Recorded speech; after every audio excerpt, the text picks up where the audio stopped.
दरम्यान मुख्यमंत्री देवेंद्र फडणवीस आणि उपमुख्यमंत्री एकनाथ शिंदे यांनीही गायकवाड यांचं कृत्य योग्य नसल्याचं म्हटलं.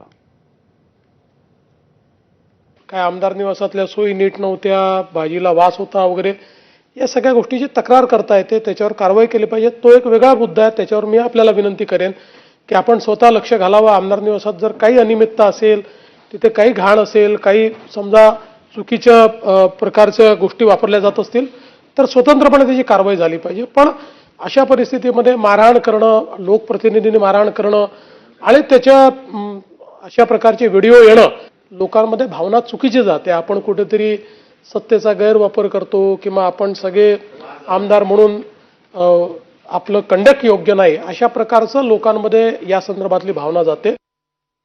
आमदार म्हणजे लोकप्रतिनिधी आहे, त्यांनी जे काय कायदेशीर जी काही बाजू आहे, कायदेशीर कार्यवाही आहे ती आपल्याला करायची आपल्याकडे अधिकार आहे. त्यामुळे असं कुणालाही मारहाण करणं हे योग्य नाही आणि बिलकुल मी संजय गायकवाड यांना समज दिलेली आहे.